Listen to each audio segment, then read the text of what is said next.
querido irmão, querida irmã. Está começando mais Salut tutorial bien-aimés do frères et alimento sœurs, diário da nous série commençons maintenant un nouveau tutoriel de la nourriture quotidienne de la série Paroles, vie et édification. Et la nourriture quotidienne que nous étudions a comme titre la résurrection, un nouveau commencement, un nouveau jour et un nouveau commencement. Amen. Nous allons parler de la 4e semaine dans le titre Simon paie mes brebis. C'est le dernier message de cette série qui montre le Seigneur Jésus comme Fils, comme le Verbe. Il est venu sur terre pour racheter l'homme. Il a quitté sa position pour s'incarner dans ce corps humain pour sauver l'homme. Il a fait cela pour nous sauver, pour nous racheter. Ce Fils, c'est Jésus qui est venu sur terre, a été rejeté par les Juifs, rejeté par les anciens, par les connaisseurs de la parole de l'époque. Il a été rejeté et il a commencé à chercher ses brebis. Il a enfin trouvé un groupe à Béthanie, un groupe de personnes guéries, des personnes qui ont goûté à la puissance du salut de Dieu, à la puissance que le Seigneur Jésus leur a inculquée. Et ce groupe de Béthanie, c'est une petite vie de l'Église. Ce sont des personnes rachetées du monde, guéries de leurs douleurs, guéries de leurs infirmités et qui ont commencé à expérimenter et à aimer ce Jésus, à aimer cette puissance que la vie de Dieu apporte dans votre vie. Nous aussi, un jour, le Seigneur nous a trouvés comme des brebis sans berger dans ce monde. Le Seigneur nous a trouvés et nous a mis dans l'Église où nous expérimentons comment être pris au soin par le Seigneur, comment le pasteur, comment avoir une vie sous les soins de Dieu, comment être racheté du monde, comment expérimenter la puissance de Dieu dans notre vie. Alléluia. Un jour, le Seigneur nous a trouvés et nous sommes dans l'Église, goûtant et faisant la volonté de Dieu. Alléluia. Pour ce berger. Et lundi, il nous montre ce Seigneur Jésus, au-delà d'avoir guéri, au-delà d'avoir fait des miracles, il a été persécuté, il a été injurié, il a été pris pour être crucifié, on l'a remis pour être crucifié. Cela a été fait par les sacrificateurs, les grands leaders juifs. On a pris Jésus et on l'a remis aux autres pour le crucifier. Donc Satan pensait qu'en crucifiant l'homme Jésus, il allait mettre fin au plan de Dieu. Mais il ne s'attendait pas à ce que ce Fils de Dieu, humilié à la croix, rejeté, qu'il serait celui qui allait ressusciter et vaincre la mort. Le Seigneur Jésus a vaincu la mort. À un moment, à la croix, il a porté sur lui tous nos péchés, tous les péchés de l'humanité. Il n'est pas resté dans la mort, mais il est ressuscité. Alléluia! Et au premier jour de la résurrection, ce jour nous amène un nouveau commencement. Ce jour, c'est un nouveau moment. C'est un tournant dans l'histoire de l'humanité où nous avons un nouveau commencement, un nouveau jour. Alléluia. Cela a surpris ceux qui étaient là autour et aussi les puissances de l'air et principalement Satan. L'homme Jésus a vaincu ce monde. Il a vaincu aussi la mort. Alléluia. Tout a changé après la résurrection. Et mardi montre qu'après la résurrection, le Seigneur Jésus est devenu l'Esprit de vérité. Aujourd'hui, il est assis, il s'est assis à la droite de Dieu. Et il est au-dessus de toutes les puissances, de toute autorité. Le Seigneur Jésus est au-dessus de tout. Alléluia. Aujourd'hui, il est l'autorité qui est au-dessus de tout. Nous rendons grâce à Dieu car il a tout mis sous ses pieds. Et cette autorité qu'il a reçue comme esprit de vérité, il a transmise aux disciples, à nous autres, comme Église. Aujourd'hui, nous avons l'autorité. Alléluia. Nous avons l'esprit. Lorsque nous recevons le Seigneur, nous recevons aussi cette autorité. Et cette autorité, ce n'est pas pour que nous soyons des super-hommes. Non, cette autorité, il nous l'a donnée afin que nous sortions et que nous prêchions l'Évangile. Alléluia. Il nous a donné, ici nous voyons, mardi, que nous ne sommes pas une église des 4 murs. Nous sommes une église qui va dans les rues pour prêcher l'évangile. Vous n'êtes pas tout simplement un chrétien juste par nom, mais vous amenez la vie aux personnes. Vous amenez l'évangile dans la vie des personnes. Le Seigneur, qui est au-dessus de tout, qui a l'autorité à l'intérieur de vous. Et cette autorité t'a été donnée. La Bible dit, allez. Donc, il y a une responsabilité en chaque chrétien. Tous ceux qui reçoivent Christ ont l'autorité d'aller et de prêcher l'évangile. Alléluia. Quelle est notre mission? Notre mission, c'est de produire plus de disciples de Christ, des personnes qui sont gouvernées par Christ. Nous, comme chrétiens, nous, comme disciples du Seigneur Jésus, nous sommes gouvernés par le Seigneur. Le Seigneur gouverne notre pensée, il gouverne notre émotion, il gouverne notre attitude.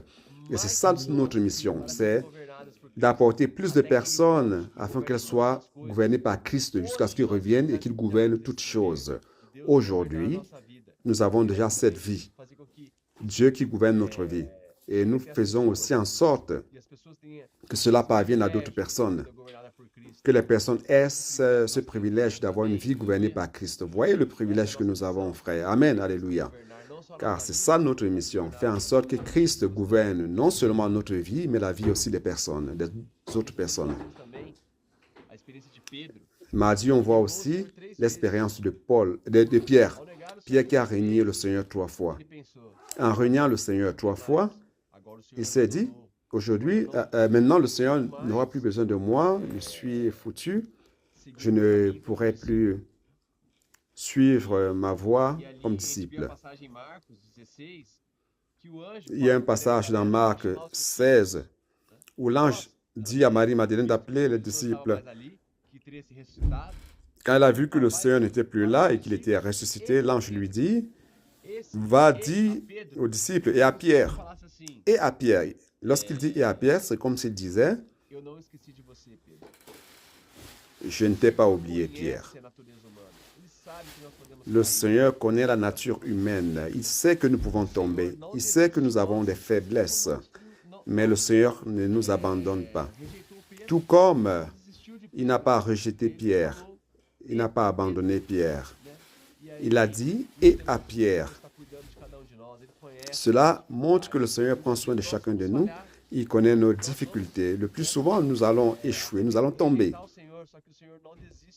Parfois, nous allons même rejeter le Seigneur, mais lui, il n'abandonne pas l'homme. Il n'a pas abandonné Pierre et il ne t'abandonnera pas non plus, mon frère. Finalement, le Seigneur est apparu en continuant dans Marc 16. Il montre que le Seigneur est apparu aux disciples. Lorsqu'il est apparu aux disciples, premièrement, il les reprend en montrant ô combien ils sont encore incrédules par rapport à sa résurrection. Mais principalement, ce qui est important dans ce passage, c'est qu'il envoie les disciples. Cela montre que les disciples doivent aller prêcher l'évangile et non juste rester là, peureux et fuyant. Bien au contraire, il dit, allez. Même passant par des difficultés, le Seigneur était là avec eux. Et il montrait qu'il coopérait avec eux. Et c'est la même chose avec nous. Nous devons aller. Le Seigneur nous a déjà donné cet ordre d'aller, même devant les difficultés. Nous allons rencontrer les difficultés où que nous allions. Il demande d'aller jusqu'aux confins de la terre. Nous devons aller prêcher à tout le monde. Et nous allons. Nous allons en Afrique. Nous allons en Amérique du Sud, en Amérique du Nord, en Océanie, en Europe. Nous allons, frère. Nous devons aller. Nous devons répondre à cet appel et non pas nous enfermer entre 4 murs. Juste dans notre petit groupe, nous aurons des difficultés, mais nous devons aller. On doit affronter les problèmes. On doit y aller. Le Seigneur est avec nous. Il va nous conduire. Le Seigneur va coopérer avec nous.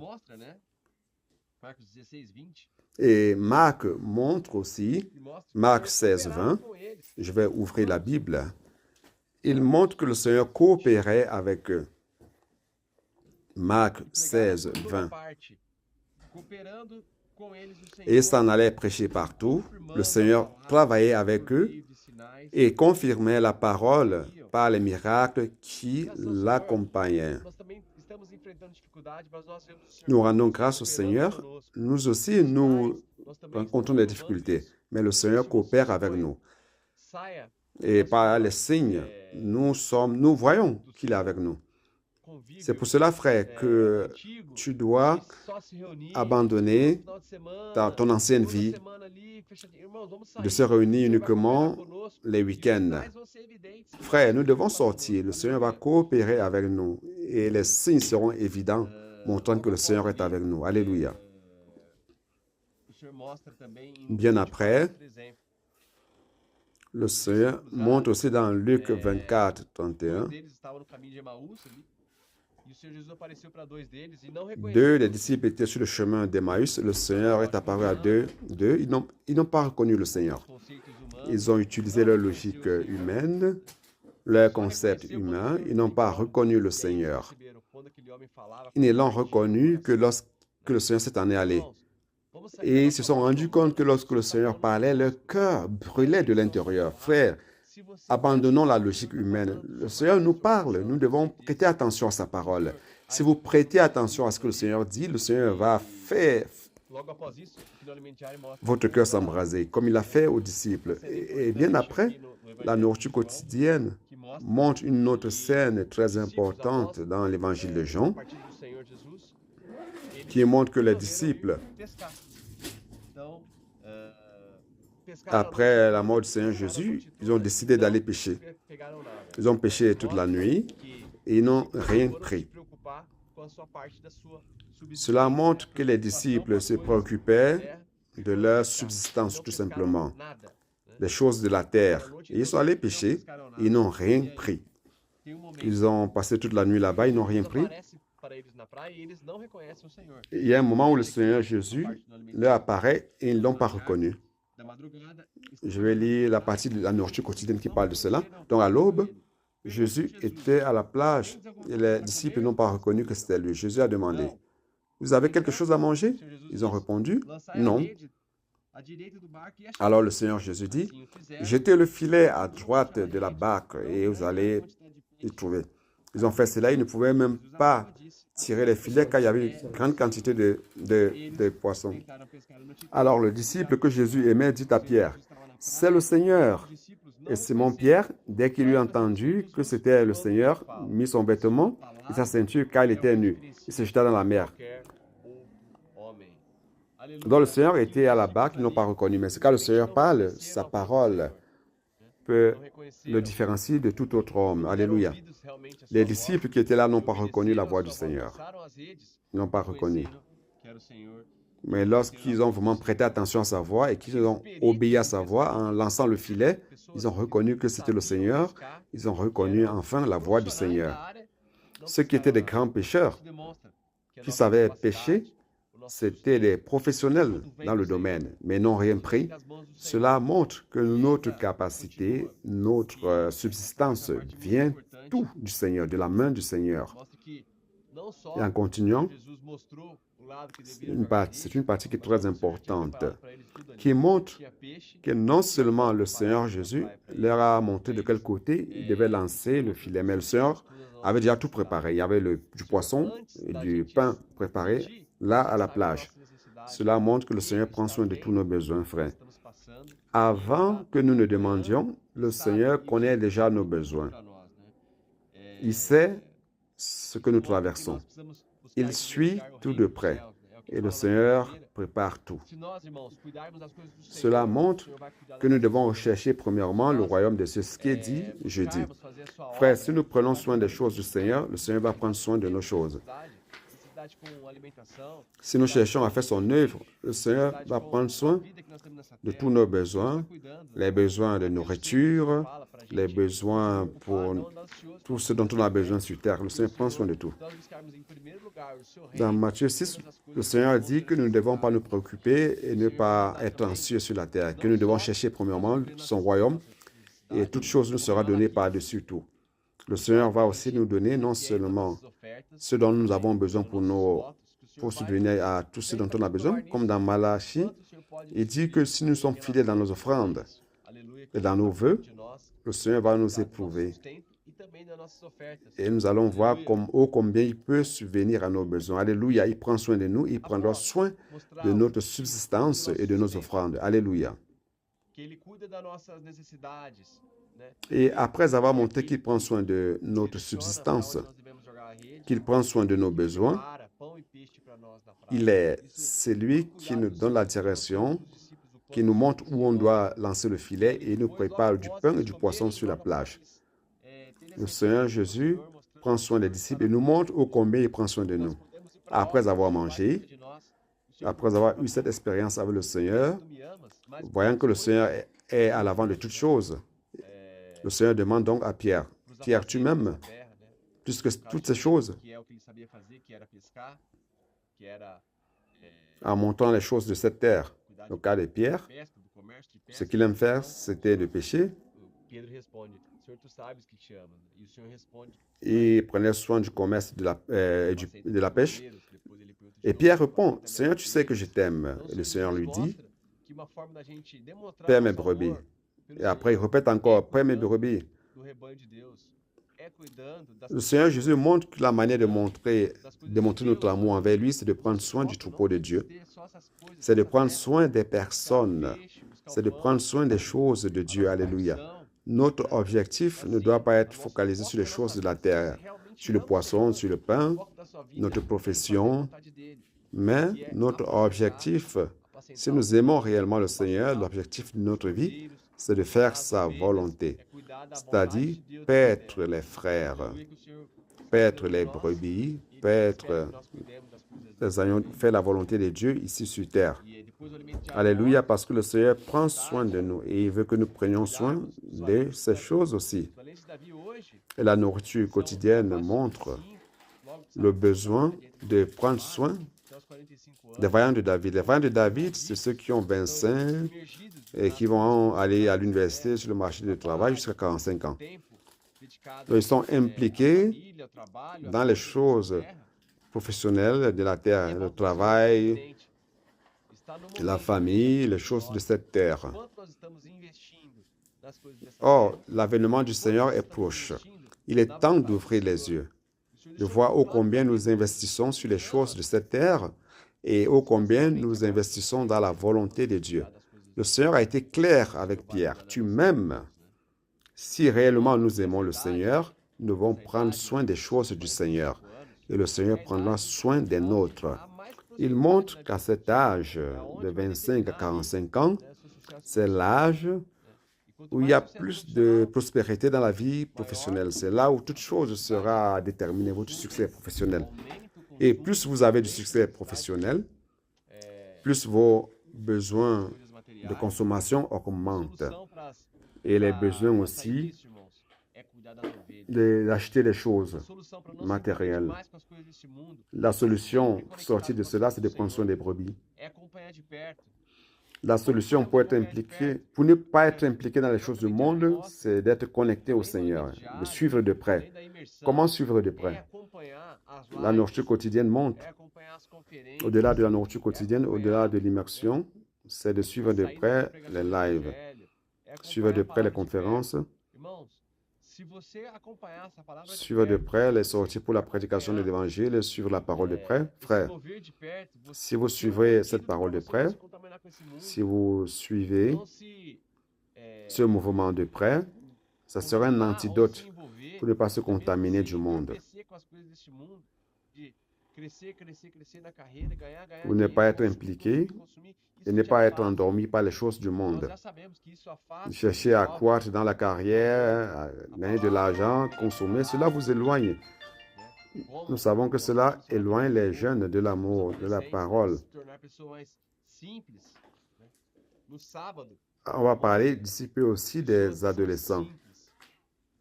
On va parler de comment devenir des personnes simples. Donc samedi, montre les personnes qui sont simples. Les personnes qui n'ont pas perdu l'amour révérend à la parole, qui ne sont pas contaminées par le monde ou les choses matérielles de cette terre, ne sont pas impliquées dans d'autres choses qui ne sont pas les choses du Seigneur. Cela montre l'importance d'être simple, ne pas vivre selon nos expériences anciennes. Ça, c'est un autre grand problème que nous avons. Nous vivons nous basant sur les choses qu'on a déjà vécues. Ah, je connais déjà cela dans la vie de l'Église, j'ai connu ceci dans ma vie chrétienne, j'ai connu ceci dans ma vie dans le monde. Frères, soyons simples. Nous ne savons rien. Seigneur, je veux juste plonger dans ta parole, immerger dans l'amour, avoir l'amour révérend pour ta parole, comme un enfant. L'enfant ne sait pas où il va. L'enfant ne connaît pas la bureaucratie.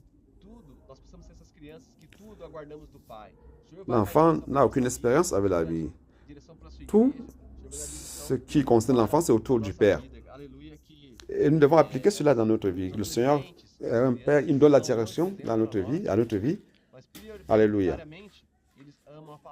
Les adolescents et les enfants sont des exemples pour nous. Ils aiment de manière prioritaire la parole. Ils ont de la révérence à la parole. Ils utilisent la parole comme direction à leur vie. Le dimanche, nous voyons comment être utile au Seigneur. Le Seigneur nous a déjà donné plusieurs outils pour nous aider à lui être utile comme enfant, comme adolescent, comme vaillant de David, comme capitaine, comme intendant. Le Seigneur nous a donné des outils. Pourquoi? Parce qu'aujourd'hui, dans la vie de l'Église, nous ne voulons plus vivre basés sur des choses anciennes de notre passé, de notre vieille expérience. Aujourd'hui, notre service consiste à servir les adolescents, les plus âgés, les jeunes. C'est une ambiance où chacun de nous peut être utile au Seigneur. Aujourd'hui, l'adolescent qui était comme des difficultés dans notre service sont devenus des solutions. Nous pouvons tous être impliqués dans la maison des adolescents. C'est quoi la maison des adolescents? C'est un lieu où les adolescents ont un lieu où aller toutes les semaines et servir. Servir avec un amour révérent à la parole, où ils peuvent inculquer la parole, être remplis de la parole et suivre et pratiquer cette parole. Nous avons les capitaines. Les capitaines sont super importants dans l'œuvre. Ce sont ces moniteurs des adolescents. Donc, nous servons les capitaines, les adolescents aussi, les vaillants de David. Comme vaillants de David, on peut superviser les capitaines et les intendants aussi, qui peuvent être très utiles, servant les adolescents, servant les capitaines, servant l'œuvre, servant les églises, servant au PAC, au CPF. Les intendants aujourd'hui sont fondamentaux. Ce sont des personnes qui ont de l'expérience, qui sont remplis de connaissances, mais comme des serviteurs. Amen. Alléluia pour les intendants. Comment pourrons-nous être édifiés? L'édification est alimentée par la parole. Les frères qui transmettent cette parole avec fidélité. Aujourd'hui, nous ne voulons plus être des frères qui ont de la grande capacité, des grands orateurs. Non. Aujourd'hui, la parole doit circuler à travers chacun de nous. Il est clair que dans les réunions, nous pouvons permettre à 2 ou 3 personnes de donner leur témoignage, la parole qu'ils ont absorbée durant la semaine. Mais frères, aujourd'hui, la parole doit circuler entre tous les membres. Tous doivent fonctionner, tous peuvent parler, tous peuvent transmettre la parole pour l'édification de l'Église. Loué soit le Seigneur. Amen.